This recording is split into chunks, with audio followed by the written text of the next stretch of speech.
दिग्गज या ठिकाणी समोर बसलेले होते। ते निघून गेल्यामुळे मागच्या कप्प्यात बसलेल्यांना यावेळी पुढच्या कप्प्यात येऊन बसायची संधी मिळाली। तुम्हा सर्वांचं जे प्रमोशन झालं त्याबद्दल नव्या वर्षात शुभेच्छा देतो। डॉक्टर अमोल कोल्हेंना पाडण्याचा विडा आता काही जण उचलायला लागलेले। जोपर्यंत छत्रपती शिवाजी महाराजांचा आणि आई भवानीचा आशीर्वाद आपल्या मागे आहे तोपर्यंत डॉक्टर अमोल कोल्हे डरने की बात नाही। पण फार काळ आम्ही सत्तेत राहिल्यामुळे विचारांकडे दुर्लक्ष झालं आणि सत्तेकडे जास्त आपलं लक्ष गेलं। काही कालावधीपूर्वी आपण एकत्रित जमलो होतो। याच व्यासपीठावरून अनेक मान्यवरांनी आपणाला विचाराचं धन देण्याचं काम केलं। देशातले आणि राज्यातले अनेक मान्यवर या ठिकाणी आपल्या सर्वांच्या समोर मार्गदर्शनासाठी आलेले।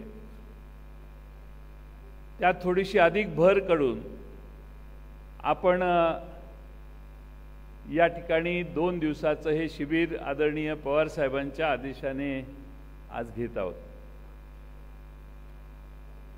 शिबिरासाठी आलेल्या सगळ्यांची बऱ्यापैकी व्यवस्था झालेली असेल।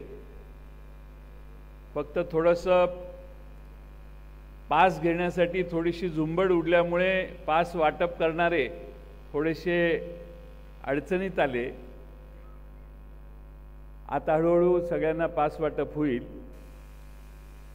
पण आपल्या सर्वांना माझी विनंती सुरुवातीलाच आहे की बाहेर बोर्ड लावलेले आहेत, लंच नंतर बोर्ड बघा आणि आपण ज्या ठिकाणी जाऊन बसणं आवश्यक आहे त्या ठिकाणी आपण जाऊन दुपारच्या वेळी बसाल असा मला विश्वास आहे।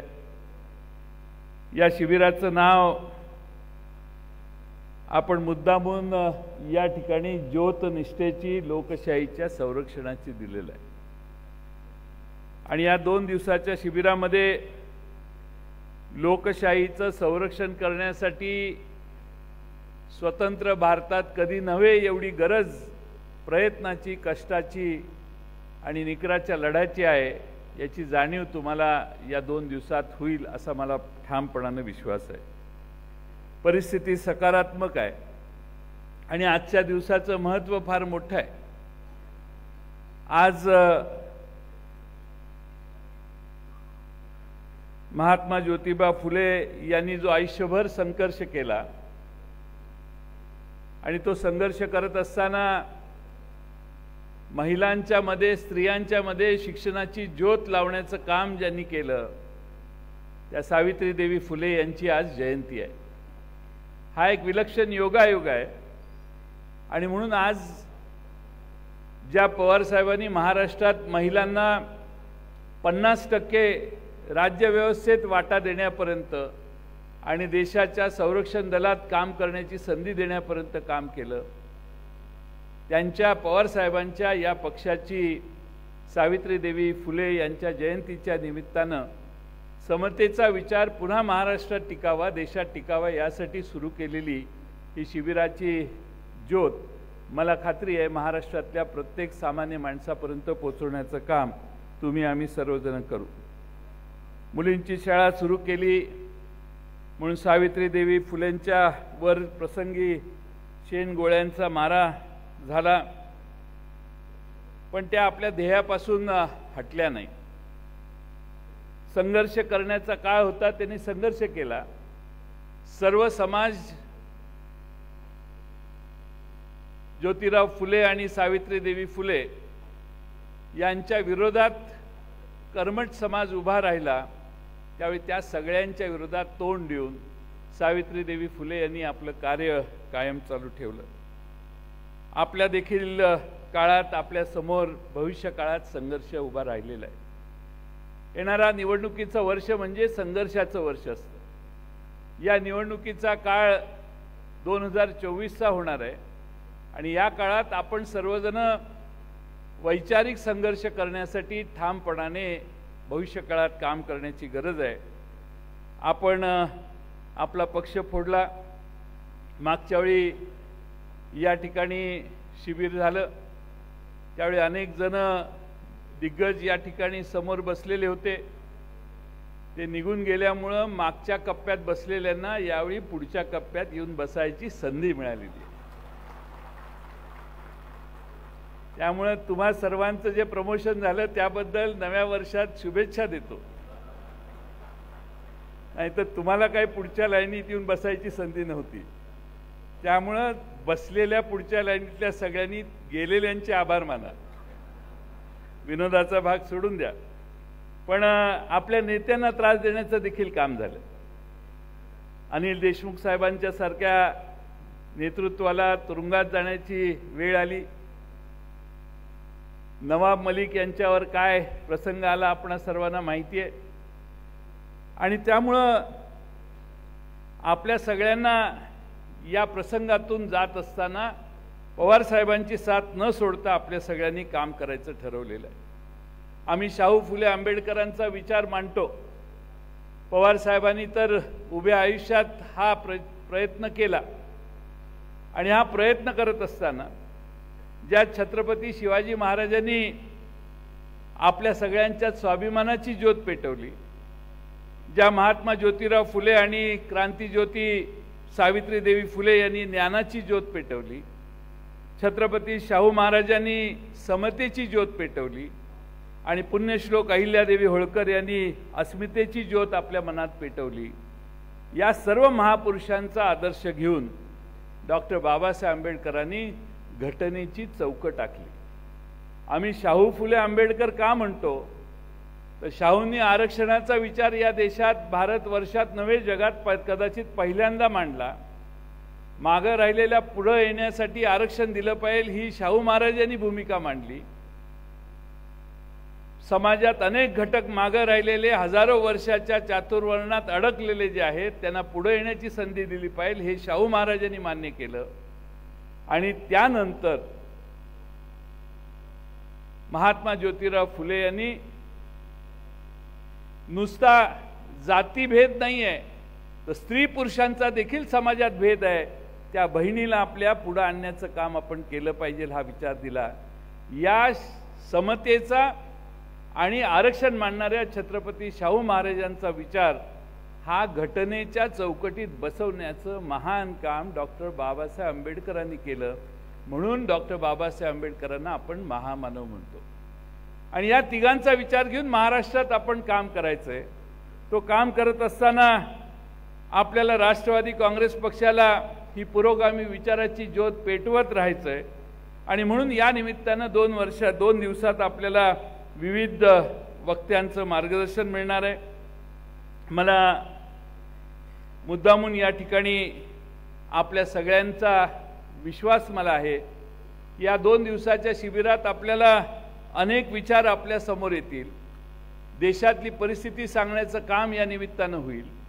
आपण सगळ्यांनी याची नोंद करा विचारांची आणि मुद्द्यांची. आपण कमी कुठं पडतोय तर आपण बोलण्यात कमी पडतोय.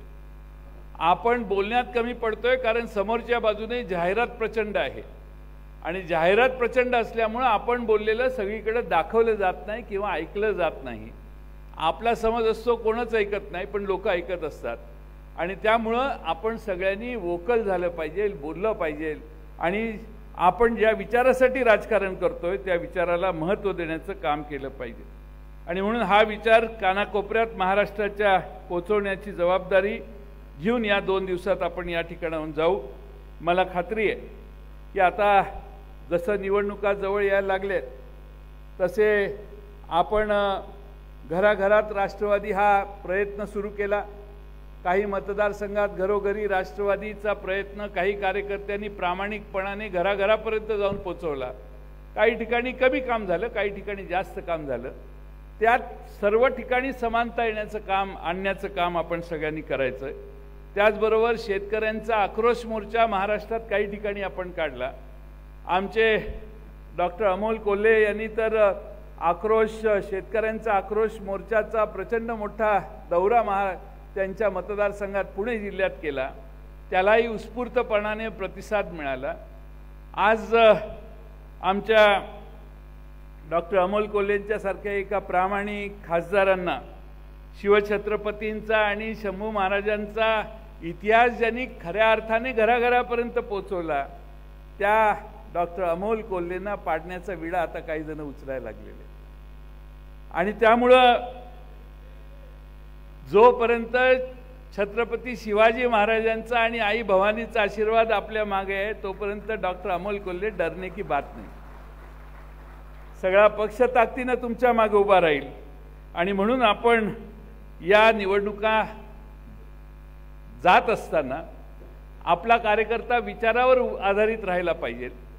पवार साहेबांनी हा पक्ष एका वैचारिक भावनेतून निर्माण केला, पण फार काळ आम्ही सत्तेत राहिल्यामुळं विचारांकडे दुर्लक्ष झालं आणि सत्तेकडे जास्त आपलं लक्ष गेलं.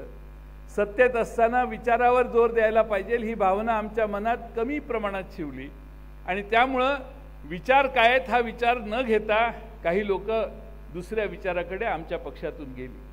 पण आपण मात्र सगळे पवार साहेबांना साथ देत ठामपणानं आज या ठिकाणी काम करताय. आपलं काम इतरांपेक्षा सोपं आहे. आपल्याला फार यंत्रणेची गरज नाही. आपण सत्तेत बसणाऱ्यांच्या चुका काय आहेत, देशातली महागाई, देशातली बेकारी, देशातल्या ज्या घटना मागच्या काळात घडल्या त्याच्यावर लक्ष केंद्रित करून लोकांना त्याची समज देण्याचं काम आपण जर केलं तर मला वाटतं की सत्ताधाऱ्यांच्या चुका जनतेसमोर मांडल्या तर जनता सुज्ञ आहे, जनता आपला निर्णय घेत असते. आपण मात्र जनतेपर्यंत पोचण्यासाठी आपण सगळ्यांनी ताकदीनं काम केलं पाहिजे. फुले, शाहू, आंबेडकर यांचा विचार महाराष्ट्राने कायम स्वीकारलेला आहे, तो कधी त्यांनी टाळलेला नाही. यावेळी देखील आपल्या सर्वांच्या आशीर्वादाने हा विचार पुन्हा ताकदीनं लोकांच्यापर्यंत पोहोचवण्याचं काम आपण करू. बरेच भाषणं होणार आहेत त्यामुळे मी माझं भाषण लांबवत नाही. या ठिकाणी आपल्याला मी पासेसचं सांगितलं, जेवणाच्या वेळी पुन्हा बाहेर पासेसचं टेबल ठेवणार आहेत. ज्यांना पास मिळालेले नसतील, ज्यांनी स्वतःचा पास गडबडीत घेतलेला असेल, त्यांनी आपला जो काही पास असेल तो बाहेर जेवणाच्या वेळी टेबलं मांडली जातील त्यावेळी पासेस घ्यावेत आणि त्या कॅटेगरीच्या दालनात आपण सगळ्यांनी जाऊन बसावं अशी माझी एक विनंती आहे. आज अंगणवाडीच्या सेविकांनी मुंबईमध्ये आंदोलन पुकारलेलं आहे. आझाद मैदानात हजारोच्या संख्येनं अंगणवाडी सेविका आज सावित्रीदेवी फुले यांच्या जयंतीच्या निमित्तानं त्या ठिकाणी बसलेल्या आहेत. त्यांना देखील त्यांनी आम्हा सगळ्यांना बोलवलेलं, पण आज हे शिबिर या ठिकाणी असल्यामुळे त्यांना देखील या व्यासपीठावरून राष्ट्रवादी काँग्रेस पक्षाच्या वतीनं मी पाठिंबा देतो, त्यांच्या मागण्यांना पाठिंबा देतो.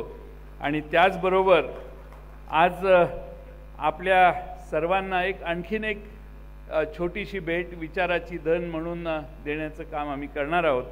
करता करविता कार्यकर्ता म्हणून विकास लवांडे यांनी एक पुस्तक लिहिलेलं आहे आणि सर्व स्तरातील कार्यकर्त्यांना हे पुस्तक उपयुक्त आहे.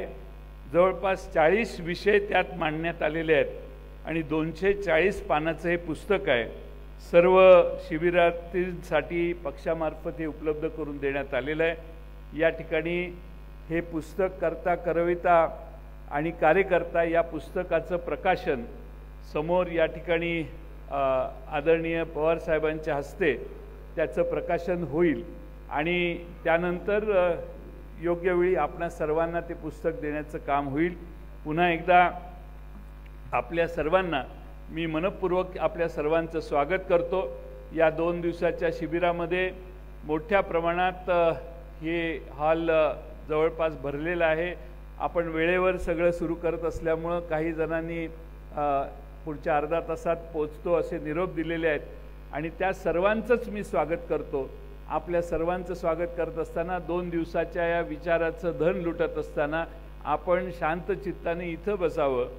इकडं गेलाय, तिकडं गेलाय, फिरत आहे, टेबलवर बसलाय, जेवणाच्या तिथं बसलाय, असं चालणार नाही. आता या पक्षात शिस्तबद्ध पद्धतीनं आपण पवार साहेबांना साथ द्यायला पूर्ण ताकदीनं काम करायचं असेल तर इथं मांडलेले विचार जनतेपर्यंत पोहोचवण्याचं काम तुम्हा सर्वांच्याकडून व्हावं एवढीच अपेक्षा या ठिकाणी व्यक्त करतो आणि पुन्हा सर्वांचंच स्वागत करतो. सगळ्या VIP मान्यवर नेत्यांनाही माझी विनंती की पूर्ण वेळ शिबिरात आपण सगळ्यांनी बसायचं आहे आणि या ठिकाणी जाताना किती शिल्लक राहिले याची नोंद ठेवायची व्यवस्था आपण केलेली आहे. त्यामुळे जाताना संध्याकाळी पवार साहेबांचं भाषण संपताना आपण जाताना नोंद करून जायचं आहे, म्हणजे सगळा विचार ऐकण्याच्यासाठी सगळे आपण होतात याची खात्री होईल। पुन्हा एकदा आपल्या सर्वांचं स्वागत करतो आणि या ठिकाणी इकडच्या बाजूला मागच्या बाजूला जेवणाची वेळ आहे, त्यावेळी इकडच्या बाजूला मागच्या वेळी आपण बहुतेक सगळे होता, जेवणाची व्यवस्था केलेली आहे, त्या ठिकाणी जेवण होईल। पुन्हा वेळेत सांगितलेल्या वेळेत इथे येऊन बसा, कारण आज आपल्याला अतिशय उत्तम भाषणं होणार आहेत। वेळ कमी आहे, वेळेत आपल्याला हे सगळं करायचं आहे आणि म्हणून आपण सगळ्यांनी सहकार्य द्यावं ही विनंती करतो। धन्यवाद।